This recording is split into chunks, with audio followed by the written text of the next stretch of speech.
The blizzard hit without mercy on the Montana Territory Trail, turning the world into a howling white hell that swallowed Katherine Brennan's wagon whole before she could even think to pray.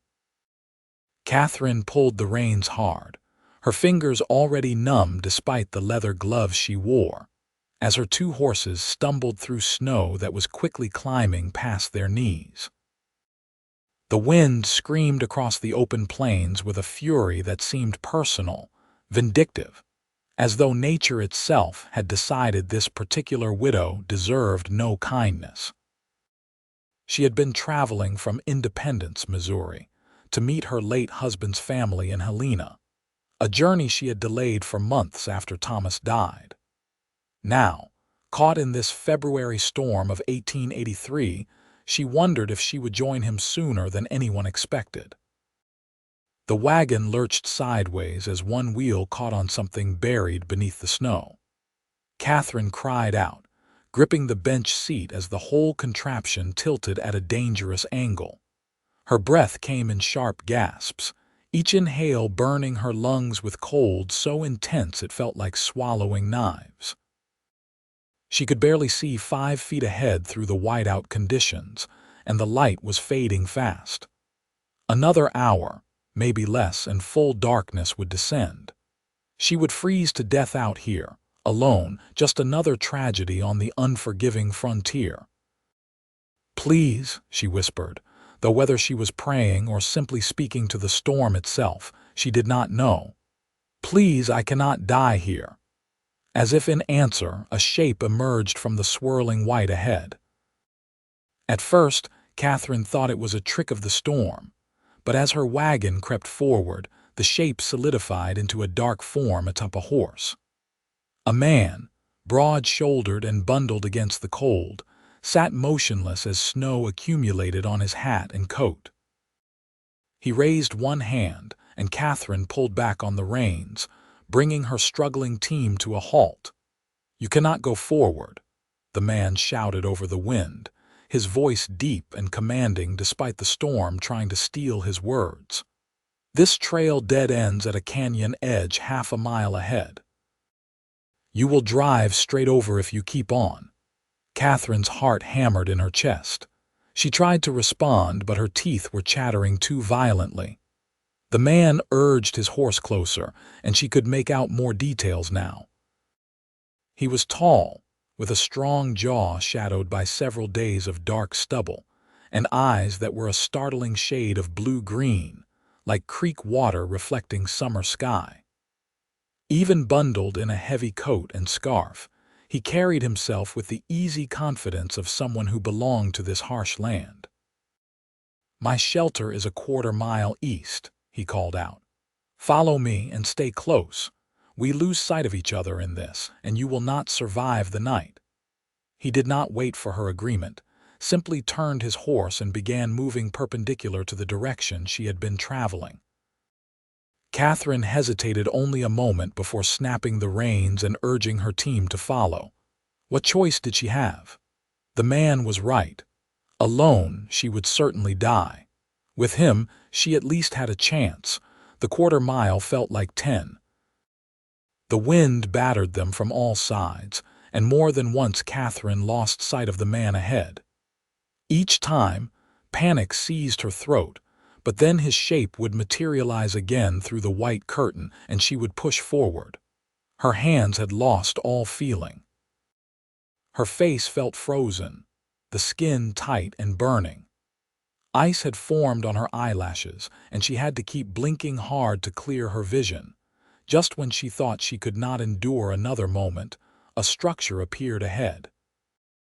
It was built low and solid against the earth, constructed of thick logs chinked with what looked like clay and grass. Smoke rose from a stone chimney, the gray plume quickly scattered by the vicious wind.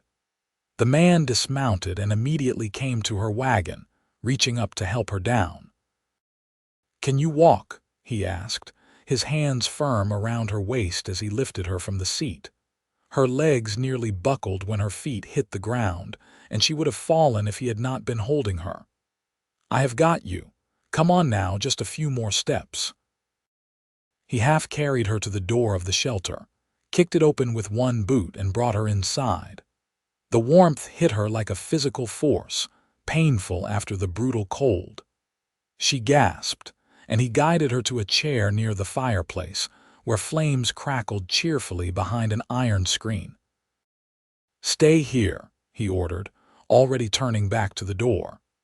"I need to see to the animals before they freeze."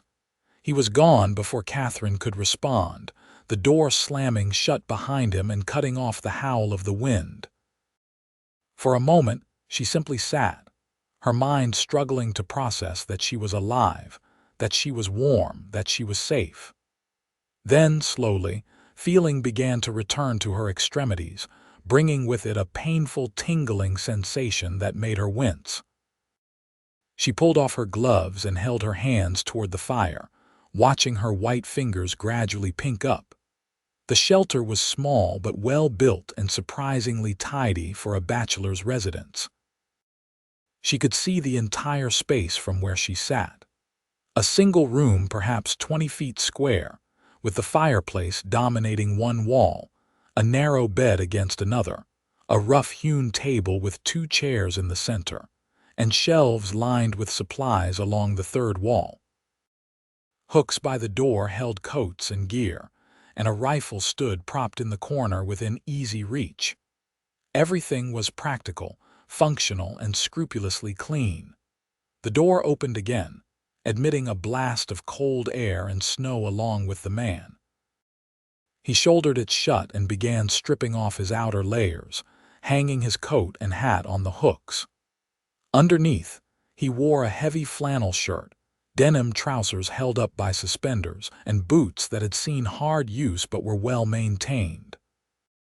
He was younger than Katherine had first thought, probably close to her own age of 26, and handsome in a rugged, weathered way that spoke of years spent outdoors in all conditions. "Your horses are in the lean-to with mine," he said, moving to the fireplace to warm his hands. "They will be all right there. It is not much, but it is out of the wind and I put blankets on them. Your wagon is secured as best I could manage. Nothing is going to blow away." "Thank you," Katherine managed, her voice hoarse. "You saved my life." He glanced at her, his expression unreadable. "You should not have been out on the trail in this weather. Did you not see the storm coming? It came up so fast," she said defensively. "This morning was clear, cold but clear. By noon, the clouds moved in, and then suddenly this." He nodded, apparently satisfied with her explanation. "February storms are like that in Montana territory. They blow down from Canada without warning and can last for days. This one feels like it will be particularly bad. Days." Katherine felt her stomach drop. "I cannot impose on you for days." "You do not have a choice," he said bluntly. "Unless you want to freeze to death, you will stay here until the storm breaks. It is not an imposition. It is survival." He moved to the shelves and began pulling down supplies. Katherine watched as he assembled what looked like the makings of a meal: dried beans, salt pork, flour, a tin of coffee. He worked with efficient, practiced movements, clearly comfortable with domestic tasks.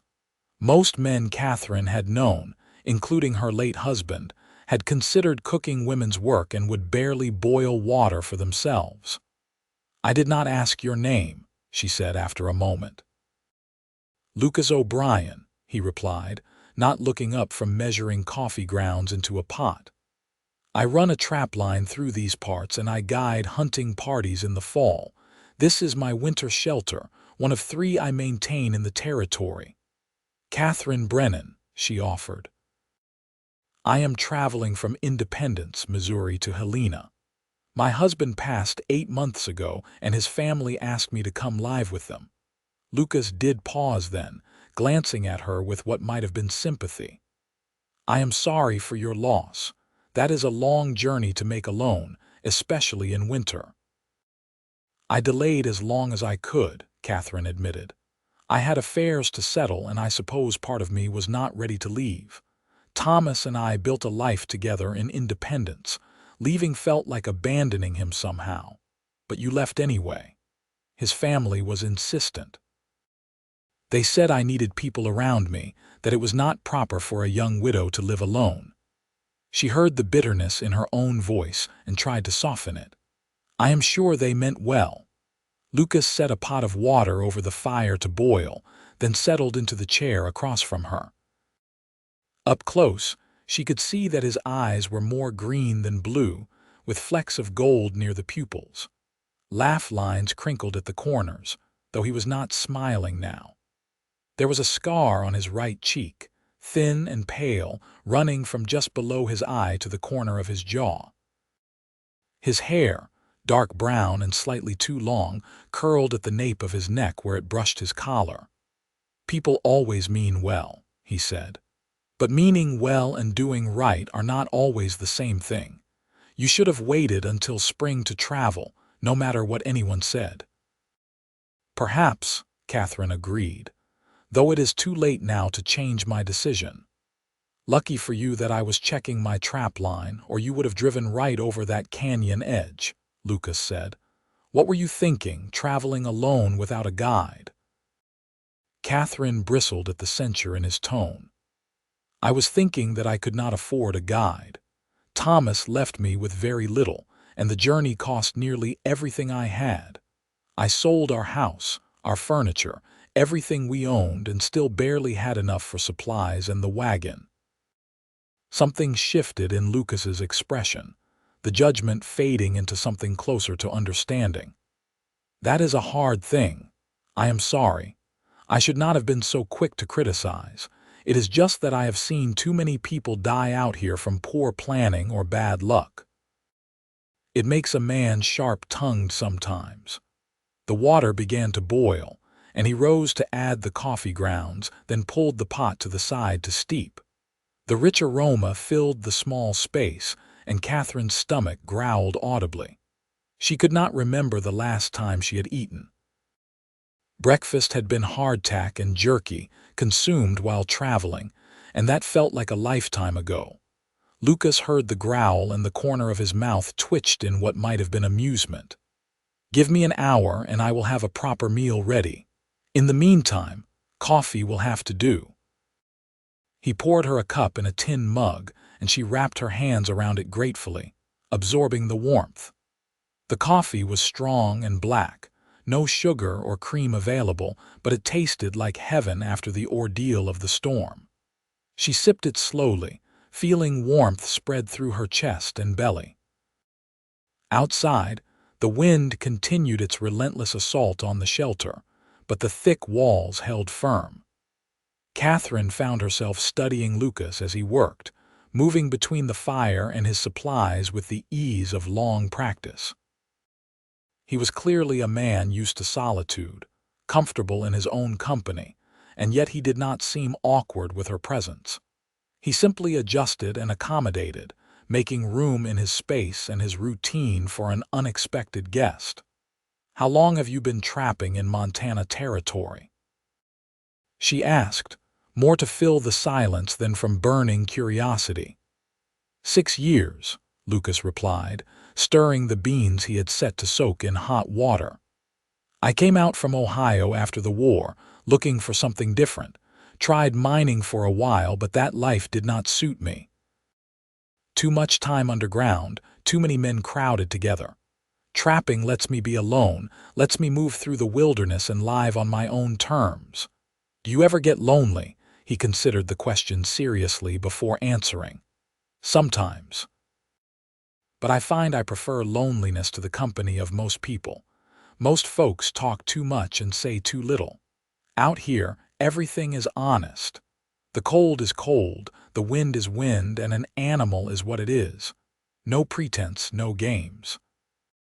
Katherine thought about the social circles she had moved through in Independence, the endless rounds of calls and teas, the whispered gossip and subtle judgments. "I think I understand what you mean. After Thomas died, people were kind, but their kindness felt suffocating. Everyone had opinions about what I should do, how I should grieve, when I should be ready to move on. No one simply let me be. Out here, you can be whatever you need to be," Lucas said. No one judges because there is no one around to care. They fell into a comfortable silence after that, with only the crackle of the fire and the howl of the wind breaking the quiet. Lucas worked on preparing the meal, and Katherine sipped her coffee, feeling her body gradually thaw and relax. The terror of nearly dying in the storm began to recede, replaced by a bone-deep exhaustion. Her eyelids grew heavy, and she found herself nodding off despite her efforts to stay alert. She jerked awake when Lucas touched her shoulder gently. "Hey, food is ready. You need to eat before you sleep." Katherine blinked, disoriented. The light outside the single small window had faded to full darkness, though whether it was truly night or just the storm blocking all light, she could not tell.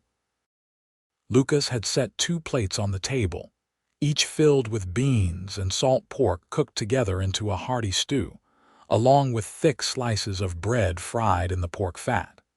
It looked like the finest meal she had ever seen. She moved to the table on unsteady legs and sat down. Lucas handed her a spoon and took the seat across from her. They ate in silence, and Katherine discovered she was ravenous. The food was simple but well prepared, seasoned with salt and some herbs she could not quite identify. She cleaned her plate completely, then accepted seconds when Lucas offered them. "You can cook," she observed. "A man alone learns to cook or goes hungry," Lucas said with a shrug. "I am no fancy chef, but I can make decent food from basic supplies. It is a necessary skill out here." "Many men would rather go hungry than learn," Katherine said, thinking of Thomas, who had burned water the one time she had been ill and asked him to make tea. "Then many men are fools," Lucas said bluntly. "Pride is a poor substitute for a full belly." After they finished eating, Lucas cleared the dishes and washed them in a basin of heated water. Katherine offered to help, but he waved her off. "You are exhausted and half frozen," he said. "Rest. I am used to doing for myself." Katherine did not argue. Now that she had eaten, the exhaustion was overwhelming. Her entire body ached with weariness, and her eyes kept trying to close on their own. She watched Lucas work, noting the efficiency of his movements, the way he seemed to waste no motion or energy. Everything he did had purpose. When he finished, he wiped his hands on a towel and turned to face her. For a moment, an awkward silence hung between them as they both realized the same thing. There was one bed and 2 people. "You take the bed," Lucas said firmly before Katherine could speak. "I have slept on the floor plenty of times. It will not hurt me to do so again." "I cannot take your bed," Katherine protested. "You have already done so much for me." "And I am doing one thing more," Lucas said. "The bed is yours. I will not argue about it." There was steel in his voice that told Katherine further protest would be futile.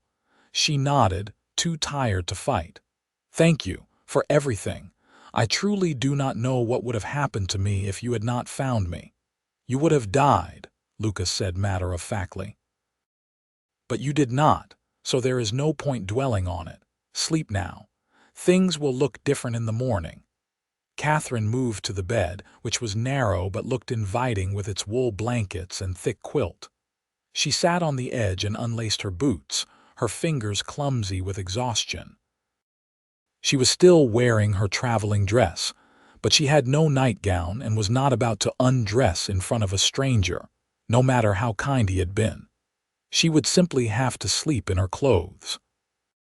Lucas, meanwhile, spread blankets on the floor near the fireplace, making himself a pallet with the ease of long practice. He removed his boots and suspenders but kept his clothes on, respecting the propriety of the situation. He banked the fire so it would burn low through the night but not go out, then stretched out on his makeshift bed with a heavy sigh. "Good night, Katherine," he said quietly. "Good night, Lucas," she replied, pulling the quilt up to her chin. She expected to lie awake, her mind churning over the events of the day, but sleep claimed her almost instantly. Her last conscious thought was that she felt safer in this rough shelter with a stranger than she had felt in months. Katherine woke to pale light filtering through the window and the smell of coffee brewing. For a moment, she was disoriented, her mind expecting to wake in her wagon or perhaps in a boarding house along the trail. Then memory returned, and with it came awareness of her situation. She sat up, pushing her tangled hair back from her face, and looked around the shelter. Lucas was already up, dressed and tending to the fire. He glanced over when he heard her stir. "Morning," he said. "Storm is still going strong. We are not going anywhere today." Katherine rose and moved to the window. The world outside was a wall of white, the snow falling so thickly she could barely make out the shape of her wagon just a few yards from the door. The wind had not let up. If anything, it seemed to have intensified overnight. She could hear it screaming around the corners of the shelter, seeking any crack or weakness. "How long do storms like this usually last?" she asked. "Hard to say. Sometimes a day, sometimes 3 or 4. This one feels like it has some staying power." He poured coffee into a mug and handed it to her. "We have plenty of supplies. Do not worry about that. This shelter is stocked to last me through a full winter if need be." Katherine accepted the coffee gratefully. "I cannot thank you enough for all of this. When the storm clears, I will pay you whatever I can for your kindness." Lucas frowned. "I do not want your money. What kind of man would I be if I charged you for not letting you die?" "A practical one," Katherine offered, trying for levity. "You did not ask for a guest. You should not have to bear the cost of feeding me and sheltering me." "The cost is negligible," Lucas said firmly, "and I would not take payment even if it were not. Now stop talking about money and drink your coffee before it gets cold." There was no anger in his voice, just firm finality. Katherine subsided, recognizing that pushing further would insult him. She sipped her coffee and watched as Lucas began preparing breakfast. More bread fried in fat, along with strips of dried venison that he rehydrated in hot water. It was simple fare, but after months of her own increasingly poor cooking on the trail, it tasted wonderful. They ate together at the small table, and Katherine found herself studying Lucas in the morning light. He looked younger now, less harsh than he had seemed in the storm. There was a gentleness in the way he moved, a carefulness that spoke of someone accustomed to living alone but not hardened by it. His hands were scarred and calloused from hard work, but his nails were clean and trimmed.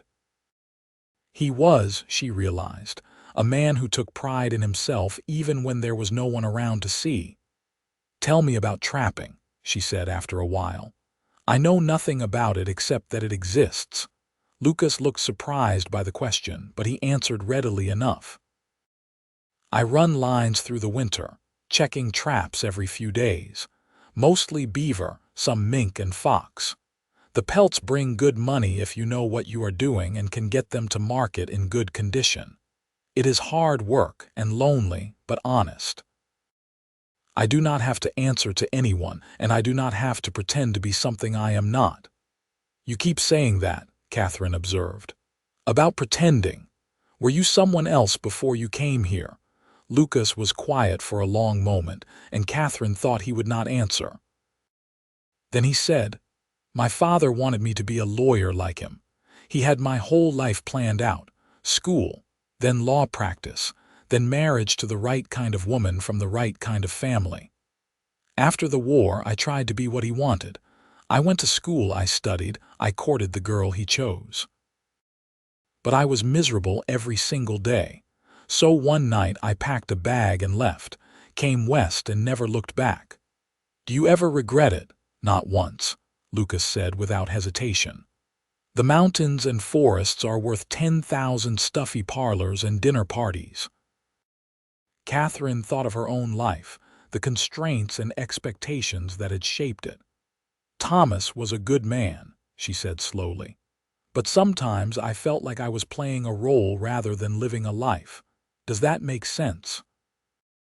"Perfect sense," Lucas said, his green eyes meeting hers with understanding. "Most people spend their whole lives playing roles. The only question is whether you ever get tired enough to stop. What if you do not know who you are without the role? Then you figure it out," Lucas said simply. "Out here, you have nothing but time to figure out what is real and what is pretense." They talked through the morning, sharing pieces of their pasts, their hopes and disappointments. Katherine found herself opening up to Lucas in a way she had not with anyone in years. There was something about him that invited honesty, perhaps because he offered it so freely himself. He did not judge or advise. He simply listened and shared his own experiences in turn. As the day wore on, the storm showed no signs of abating. Lucas checked on the horses once, fighting his way through the snow to the lean-to and back, returning with ice crusted on his coat and scarf.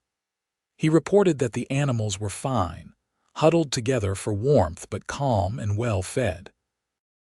"The snow is already past my knees in the drifts," he said, stripping off his wet outer layers. "By tomorrow it might be waist-deep. I have never seen a storm build this fast." Katherine felt a flutter of concern. "Are we safe here?" "Perfectly safe," Lucas assured her. "This shelter has weathered worse storms than this. The walls are solid, the roof is sound, and we have enough food and firewood to last 2 weeks if we need it. We just have to be patient and wait it out." Patience proved easier said than done. By afternoon, Katherine was feeling restless, unused to being confined in such a small space. She paced the length of the shelter several times, examining the supplies on the shelves, the tools hanging on the walls, anything to occupy her mind. Lucas watched her with amusement but said nothing, apparently understanding her need to move. "You have any books?" she asked finally. Lucas shook his head. "Never saw the point in hauling books around when I move from shelter to shelter. The weight alone makes it impractical." Katherine sighed. She had left most of her books behind in Independence, keeping only a battered copy of poetry that was packed somewhere in her wagon, currently inaccessible under several feet of snow. "I could teach you to play cards," Lucas offered. "I have a deck somewhere." He rummaged through his belongings and produced a worn deck of playing cards. For the rest of the afternoon, he taught Katherine various games: poker, blackjack, rummy. She proved to be a quick learner, and soon they were engaged in friendly competition, using dried beans as currency since neither of them wanted to play for real money. "You are a card sharp," Lucas accused good-naturedly after Katherine won her 3rd straight hand of poker. "Are you sure you have never played before?" "Never," Katherine said, unable to suppress a smile. "Perhaps I have a natural talent.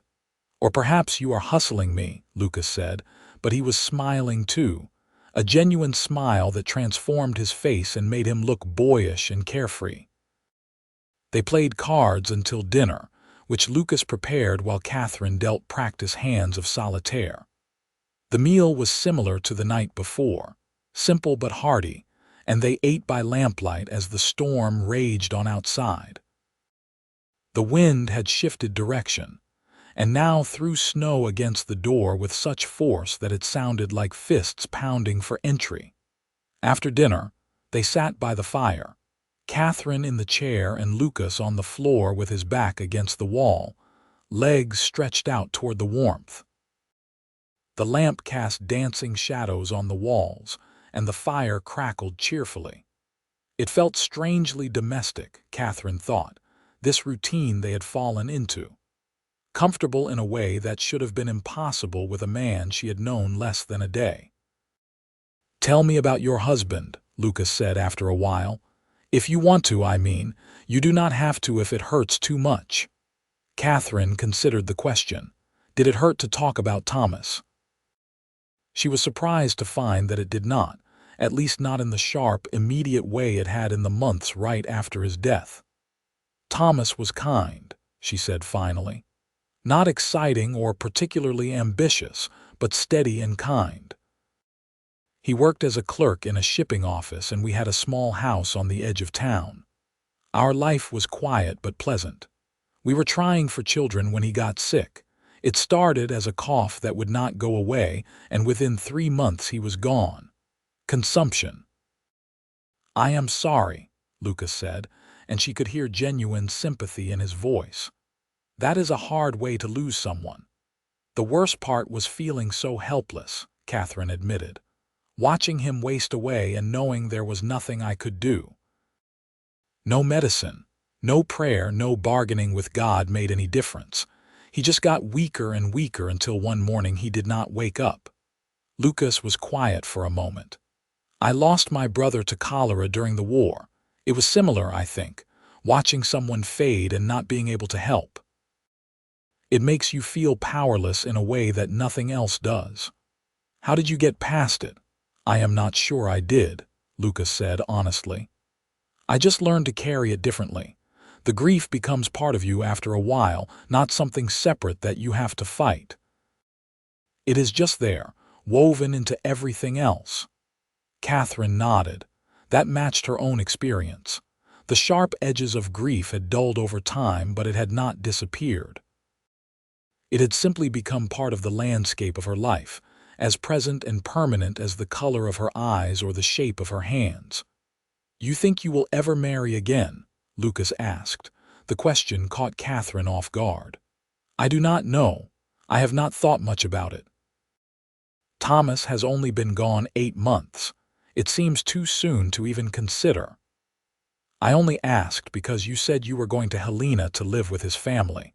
That seems like it would make meeting someone difficult, living under the watchful eyes of your in-laws."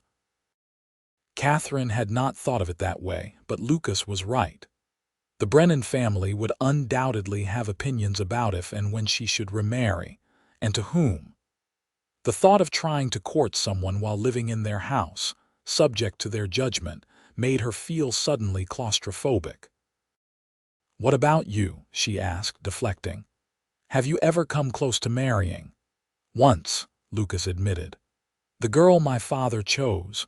Her name was Margaret, and she was everything a proper society wife should be, pretty, accomplished, from a good family. She played piano beautifully and could make conversation about anything. But I knew within a month that marrying her would be a mistake.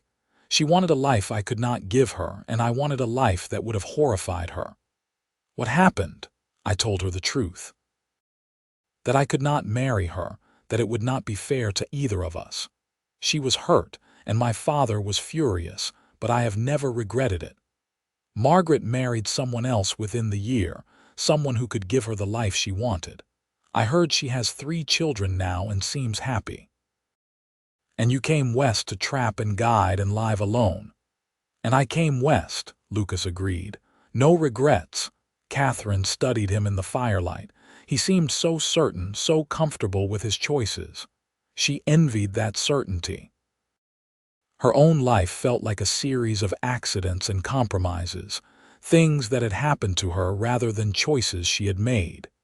Even her marriage to Thomas, happy as it had been, had felt more like following a predetermined path than choosing her own direction. "You look thoughtful," Lucas observed. "I was just thinking that I have never made a real choice in my life," Katherine said. "Everything just happened. I married Thomas because it was time to marry, and he was a good man who asked. I lived in independence because that was where Thomas worked. And now I am going to Helena because his family insisted. I have never once asked myself what I wanted." "So what do you want?" The question hung in the air between them. Katherine opened her mouth to answer, then closed it again. She did not know. After 26 years of being told what to want, of following the path laid out for her, she genuinely did not know what she wanted. "I do not know," she admitted finally. "Is that not pathetic?" "It is honest," Lucas said, "and honest is better than pathetic any day." They sat in comfortable silence after that, both lost in their own thoughts. Eventually, Catherine's eyes grew heavy and Lucas noticed her fighting yawns. "Go to bed," he said gently. "Another long day tomorrow, I expect." Katherine did not argue. She had learned the night before that Lucas would not be swayed once he made up his mind about something. She retreated to the bed, once again sleeping in her clothes, and was asleep within minutes of lying down. The storm continued through the night and into the next day. Katherine woke to find Lucas already up, as seemed to be his habit, and the world outside still locked in the grip of the blizzard. If anything, the snow seemed to be falling even harder, and the wind had developed a low, mournful howl that sounded almost alive. "Day 3, Lucas announced, handing her coffee. "I have seen storms last this long, but rarely. This one is truly remarkable." "That is one word for it," Katherine said, accepting the cup. She moved to the window and could barely see anything beyond the glass. Snow had drifted halfway up the wall of the shelter on this side, and more was accumulating by the minute. "Lucas, can we actually get snowed in?" "We are already snowed in," he said calmly, "but we are fine. I cleared a path to the lean-to this morning before you woke, and the animals are doing well. We have everything we need right here." Katherine realized he was right. They had food, water melted from snow, firewood, and shelter. They were completely cut off from the rest of the world, but they were safe. The realization should have frightened her, but instead she felt something unexpected, a sense of freedom. No one knew where she was. No one expected anything of her. For the first time in her life, she was truly free from all obligations and expectations. "You are smiling," Lucas observed. "Why?" "I was just thinking that this is the freest I have ever felt," Katherine said. "Is that strange?" "Not at all," Lucas said. "Storms have a way of stripping everything down to what matters. Food, warmth, shelter, survival. All the rest of it, all the social nonsense and expectations, they just fall away. You are just yourself, nothing more and nothing less." They fell into an easy routine over the next several days as the storm continued its relentless assault. Mornings were for basic chores. Lucas would venture out to tend the horses while Katherine tidied the shelter and prepared breakfast. Afternoons were for games and conversation. They played cards, told stories of their pasts, debated everything from politics to philosophy. Lucas proved to be surprisingly well-read despite his lack of books, and Katherine discovered she had opinions she had never expressed before, thoughts and ideas she had kept locked away, because Thomas had found intellectual women intimidating. Evenings were spent by the fire, comfortable in the silence or talking about whatever came to mind. Katherine learned that Lucas loved the mountains in autumn when the aspens turned gold, that he had once tracked a wounded grizzly for 3 days to put it out of its misery, that he played the harmonica but had left his instrument at another shelter. Lucas learned that Katherine had wanted to be a teacher before she married, that she loved mathematics and found patterns in numbers beautiful, that she was afraid of deep water but loved thunderstorms. On the 4th day, Katherine woke to a different sound, silence. The wind had stopped. She sat up quickly, and Lucas, already awake, nodded toward the window. "Storm broke about an hour ago," he said. "It is over." Katherine moved to the window and gasped. The world had been transformed into a landscape of white so brilliant it hurt to look at. Snow had drifted as high as the roof in places, creating sculpted waves and peaks that glittered in the morning sun. The sky was a clear, painful blue, not a cloud in sight, as though the storm had never existed. "How much did we get?" she asked. "I would estimate 4 feet on the level, more in the drifts," Lucas said. "It is going to take work to dig out." They spent the day doing exactly that. Lucas wielded a shovel with tireless efficiency, clearing paths from the shelter to the lean-to, and from the lean-to to where Catherine's wagon sat buried under a mountain of snow. Katherine helped as best she could, though her arms quickly grew tired from the unaccustomed labor. The sun was bright but provided little warmth, and the temperature remained well below freezing. By afternoon, they had cleared enough snow to assess Catherine's situation. Lucas stood beside her wagon, examining the wheels and undercarriage with a critical eye. Finally, he straightened up, his expression grave. "The left rear axle is cracked," he said. "It must have happened when you hit that obstacle in the storm. It will not hold if you try to travel on it." Katherine felt her heart sink. "Can it be repaired?" "Not here, not by me," Lucas said. "You would need a wheelwright, and the nearest one is in Helena, at least 3 days' travel in good conditions. With this much snow on the ground, it could take a week or more." "So what do I do?" Lucas was quiet for a long moment, his breath forming white clouds in the cold air. Finally, he said, "You stay here, at least until spring thaw. By then, the trails will be clear and I can guide you to Helena and help you get your wagon repaired." Katherine stared at him. "Lucas, that is months away. I cannot stay here for months. You said yourself this is your winter shelter. You need it for your trap line." "I can work my trap line and come back here at night," Lucas said. "Or we move to one of my other shelters if you prefer. But Katherine, you cannot leave. Even if your wagon was intact, the trails are impassable right now. The snow will not melt significantly until April at the earliest. You have no choice." He was right, Katherine realized with a strange mixture of dismay and something that felt suspiciously like relief. She had no choice. She would have to stay. The question was whether Lucas truly wanted her there or was simply too kind to say otherwise. "Are you sure?" she asked.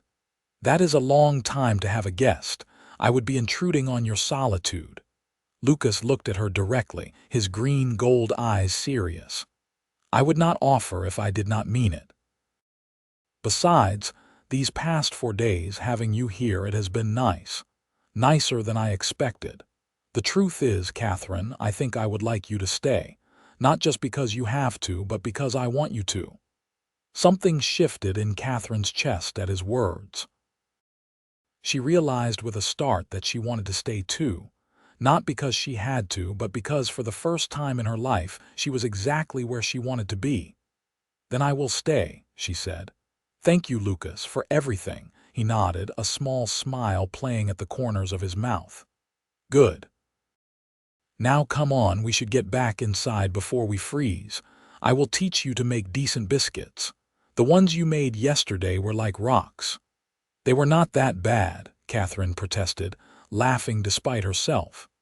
"They were terrible," Lucas said, but his tone was fond rather than critical. "But do not worry. Everyone makes terrible biscuits at first. You will improve." They returned to the shelter, and true to his word, Lucas began teaching Katherine to cook properly. He was a patient teacher, demonstrating techniques and explaining the logic behind them rather than just giving orders. Katherine proved to be an eager student, and by the time they sat down to dinner that evening, she had produced biscuits that were actually edible. "Much better," Lucas said, biting into one. "Another few weeks and you will be making them better than mine." "I doubt that," Katherine said, but she was pleased nonetheless. That night, as they sat by the fire after dinner, Katherine found herself watching Lucas more closely than before. He was not classically handsome in the way Thomas had been, but there was something compelling about him. The way he moved with unconscious grace, the way his eyes crinkled when he smiled, the quiet competence he brought to everything he did. He was a man completely at ease in his own skin, comfortable with who he was and what he wanted from life. "What are you thinking?" Lucas asked, catching her staring. Katherine felt heat rise to her cheeks. "I was just thinking that you are not what I expected when you rode out of that storm." "What did you expect?" "I do not know. Someone rougher, perhaps, cruder. Most men who live alone become half wild, or so I have been told. Oh, I am half wild, Lucas said with a grin. I just hide it well around company, Katherine laughed. Somehow I doubt that. Lucas grew more serious. I have lived alone long enough to know that being solitary does not mean being uncivilized. If anything, it means you have to be more disciplined, not less. There is no one to catch you if you get careless or lazy.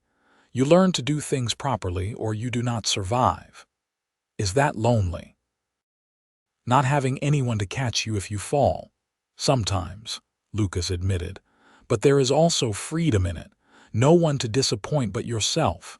No one's expectations to live up to except your own. Katherine thought about that as she prepared for bed. What would it be like to live that way, answerable only to herself? She had spent her whole life considering others first, her parents, her husband, society's expectations. Even now, traveling to Helena, she was doing what Thomas's family wanted rather than what she wanted. But what did she want? As she drifted off to sleep, Katherine realized she was beginning to have an answer to that question. She wanted this simple life, this comfortable routine, this quiet companionship with a man who saw her as a person rather than as a role to be filled. She wanted mornings of coffee and conversation, afternoons of learning new skills, evenings of comfortable silence by the fire. She wanted Lucas. The realization should have shocked her. Thomas had been gone less than a year. She should not be thinking of another man, especially not with anything approaching romantic interest. But here in this isolated shelter, cut off from the rest of the world, social conventions felt increasingly meaningless. What mattered was what she felt, and what she felt was something she had not experienced in years, if ever. The stirring of genuine attraction and the deeper pull of true connection. The question was whether Lucas felt anything similar. He had said he wanted her to stay, but was that just kindness? Or was there something more? Katherine fell asleep, turning the question over in her mind, unable to find an answer. Over the following weeks, Katherine and Lucas settled into a rhythm that felt increasingly natural. Lucas worked his trap line, leaving early in the morning and returning by afternoon, his pack filled with the day's catch. Katherine kept the shelter tidy, prepared meals, and mended the clothes and equipment that inevitably got torn or damaged in the harsh conditions. In the evenings, they talked, played cards, or simply sat in comfortable silence. Lucas began teaching Katherine practical skills. How to recognize animal tracks, how to judge weather patterns, how to build and maintain a fire in the most efficient way possible. Katherine absorbed everything eagerly, discovering a capability she had not known she possessed. She had always been told that women were too delicate for frontier life, but she found she was stronger than anyone, including herself, had believed. One afternoon in late March, Lucas returned from his trap line looking thoughtful. He unloaded his pack and hung his coat as usual, but then stood by the window, staring out at the slowly melting landscape. "What is it?" Katherine asked. "The thaw is starting," Lucas said. "Another few weeks and the trails will be passable. We should think about when you want to go to Helena." Katherine felt her stomach drop. Somewhere along the way, she had stopped thinking about Helena as her destination. She had stopped thinking about the Brennans waiting for her, expecting her. She had been so wrapped up in the present, in this life she was building with Lucas, that the future had faded away. "Do I have to go?" she asked quietly. Lucas turned to look at her, surprise evident on his face. "You do not want to?" "No," Katherine admitted. "I thought I did when I left Independence. I thought I needed to be with family to have that structure and support. But now, after these months here, I realize I do not want that life. I want this one. This one." Lucas repeated, and she could hear something careful in his voice, as though he was afraid to assume too much. Katherine took a breath, gathering her courage. Yes, this life, here with you, if you will have me. Lucas crossed the room in 3 long strides and took her hands in his. His palms were rough and warm, his grip firm. Katherine, I have wanted to ask you to stay since the first week, but I did not know if you would want that, if you could be happy here. This is not an easy life. It is isolated and hard, and there are no guarantees. I know, Katherine said. But it is honest, and I would rather have an honest, hard life than a comfortable lie. You would have to marry me, Lucas said. I will not have you living here unwed. People already make assumptions about unmarried men and women living together. I will not have your reputation damaged. Katherine felt a surge of joy so intense it made her dizzy. Are you asking me to marry you, Lucas O'Brien? I am, Lucas said, and his voice was steady despite the emotion in his eyes. I know it is fast, and I know you were married before, and I know I am not offering you much. But I love you, Katherine. I have loved you since you asked me about loneliness that first night. I love your curiosity and your strength and your honesty. I love the way you learn new things and the way you laugh when you win at cards. I want you to stay not as a guest but as my wife. If you will have me. Yes, Katherine said, the word bursting out of her. Yes, I will marry you. I love you too, Lucas. I think I started loving you the moment you told me you would not take payment for saving my life.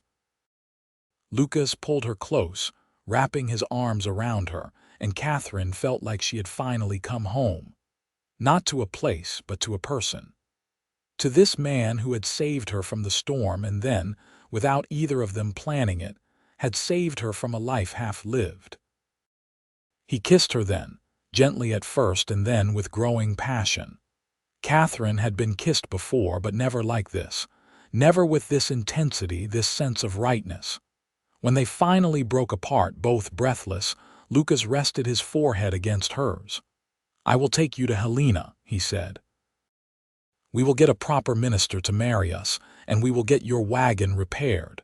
Then we will come back here and we will build a life together. A proper minister? Katherine asked, smiling. Are you sure we need that? We could just declare ourselves married and be done with it. I am sure, Lucas said firmly. I want to do this right. I want you to have a real wedding, a real marriage. You deserve that. Katherine felt tears prick her eyes at his thoughtfulness. All right. But Lucas, I do not need much. Just you and me and someone to speak the words. That is all I need. That is all I need too, Lucas said. But we will do it proper anyway. They made the journey to Helena in late April, once the trails had dried enough for travel. Lucas had repaired Katherine's wagon well enough for the trip, reinforcing the cracked axle with wooden splints and leather bindings.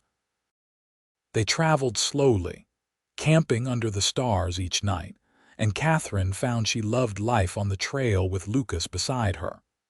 He taught her to fish in the cold mountain streams, to identify edible plants, to read the landscape for signs of water and shelter. When they reached Helena, they found a minister at a small church on the edge of town. He married them in a simple ceremony with 2 strangers pulled in from the street to serve as witnesses. Katherine wore her traveling dress, the same one she had nearly frozen in months before, and Lucas wore clean trousers and his best shirt.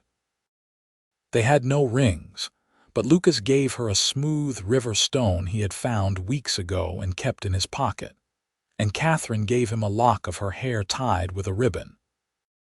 I now pronounce you husband and wife, the minister said, and Lucas kissed Katherine there in the small, drafty church, and Katherine knew she had made the right choice.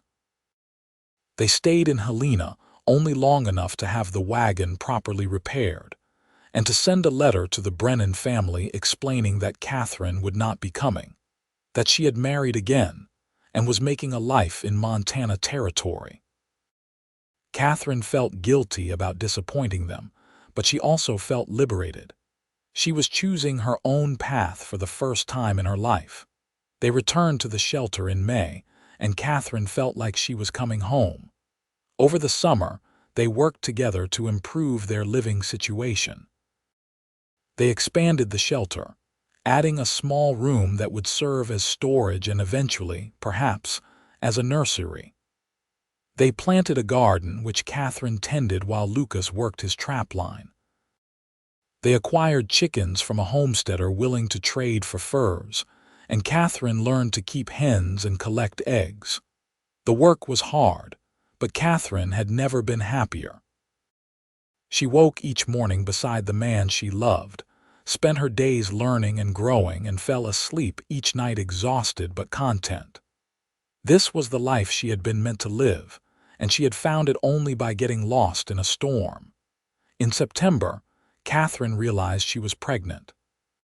She told Lucas one evening as they sat by the fire, and she watched joy and terror cross his face in quick succession. "Are you sure?" he asked. "As sure as I can be," Katherine said. "My courses have stopped and I have been sick in the mornings. All the signs are there." Lucas pulled her close, his hand resting gently on her still flat stomach. "A baby, our baby." "Are you happy?" Katherine asked. "Terrified," Lucas admitted. "But yes, happy, so happy I do not have words for it." The winter was harder with Katherine pregnant.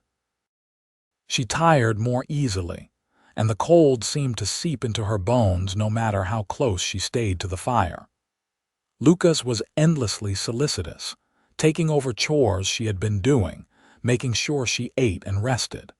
Katherine chafed at the restrictions at first but gradually came to appreciate his care. Their son was born in early April, just as the snow was beginning to melt.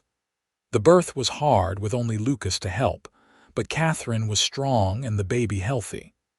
They named him Thomas, after Katherine's first husband, and Michael, after Lucas's brother.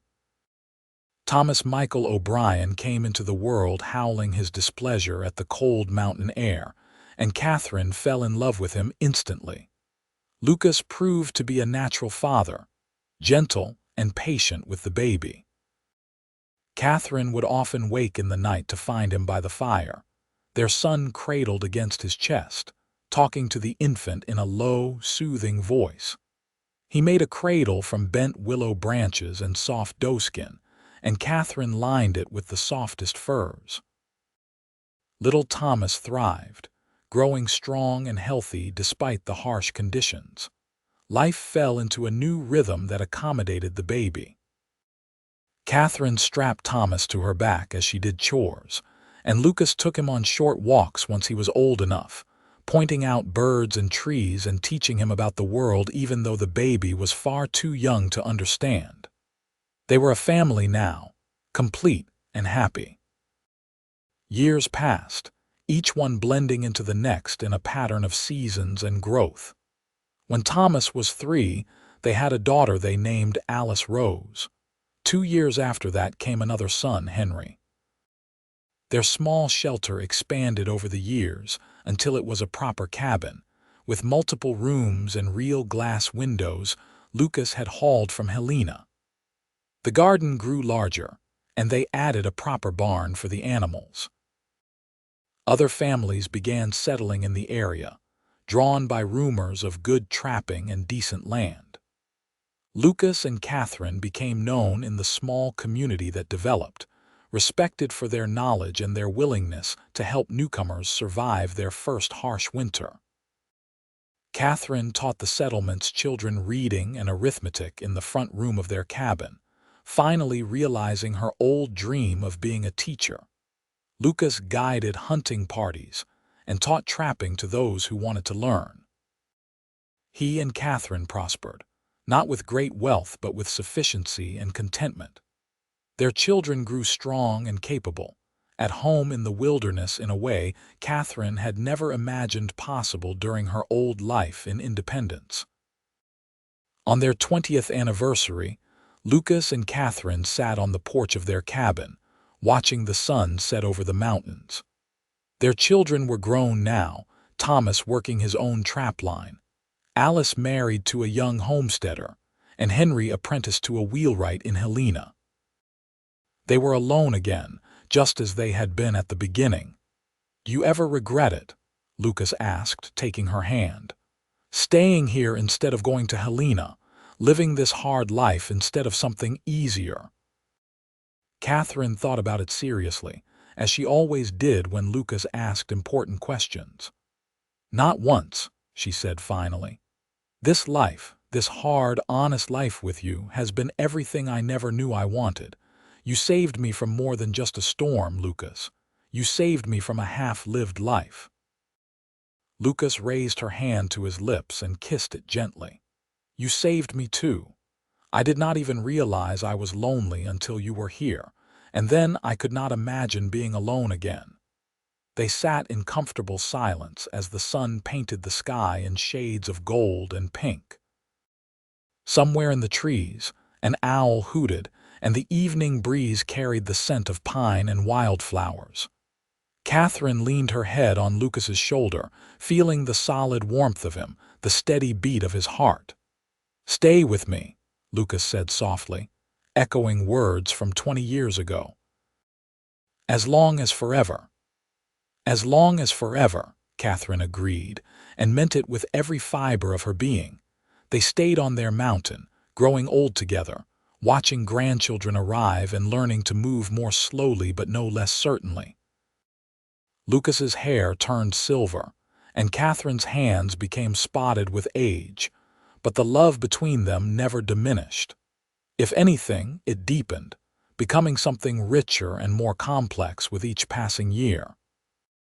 When Lucas finally passed at the age of 76, peacefully in his sleep after a day spent working in the garden, Katherine mourned him deeply. But she did not regret a single moment of their life together. She stayed in the cabin they had built together, surrounded by children and grandchildren, and lived 5 more years before she joined him. The family buried Katherine beside Lucas on the mountain they had loved, under the tall pines where they had walked together for 44 years. On the simple wooden marker, Thomas carved the words his father had said that first night in the storm: "Stay as long as forever." And in the end, they had done exactly that. Two souls who had found each other in a blizzard and chosen to stay, building a love that lasted not just a lifetime, but forever in the memories of those they left behind. Their great-grandchildren still lived on the mountain, still told the story of the widow caught in a storm and the cowboy who had saved her, who had loved her, who had given her the life she had always deserved. The cabin stood for generations, a testament to what two people could build when they chose love over convenience, honesty over pretense, and each other over everything else. And every winter, when the snow fell deep and the wind howled down from Canada, people in the valley below would think of Lucas and Katherine O'Brien and remember that sometimes the storms that seem most frightening are the ones that lead us exactly where we need to be. The story of their love became a legend in Montana territory, told around fires on cold winter nights, a reminder that love could bloom even in the harshest conditions, that two people who chose each other could weather any storm. It was a story of survival, yes, but more than that, it was a story of choice. Katherine had chosen to stay, and Lucas had chosen to ask her. And that choice, made in a small shelter during a blizzard in February 1883, had changed both their lives forever. Their descendants kept the cabin maintained, turning it eventually into a small museum dedicated to frontier life. Visitors came from far and wide to see the place where Lucas and Katherine had started their life together, to stand in the small room where Katherine had first slept, where Lucas had given up his bed for a stranger who would become his wife. They looked at the expanded rooms added over the years, the marks on the wall showing the growth of 3 children, the table where Katherine had taught reading to a generation of mountain children. But more than the physical space, visitors came for the story. They came to hear about love that transcended convenience and social expectation, about two people who had built something real and lasting in the wilderness. They came to be reminded that the best things in life often come from unexpected places, from storms and strangers and moments when we have no choice but to accept help and offer trust. The legend of Lucas and Katherine O'Brien lived on, a bright thread in the tapestry of Western history, a reminder of what was possible when two people chose each other and chose to stay as long as forever. Their love story, born in a blizzard and nurtured through decades of hard work and deep commitment, became a beacon for others seeking to build their own forever in the wild and beautiful Montana territory. And on winter nights, when the snow fell heavy and the wind screamed around corners, people still spoke of the cowboy who had ridden out into a storm to save a life, and of the widow who had found in that cold shelter not just survival, but the love of a lifetime. It was a story that reminded everyone that sometimes getting lost is the only way to find where you truly belong, and that the greatest adventures often begin with a stranger's kindness and the courage to stay when every instinct says to run.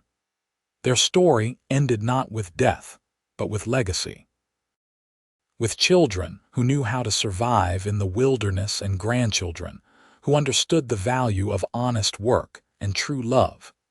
With a community that had been built in part on their generosity and teaching.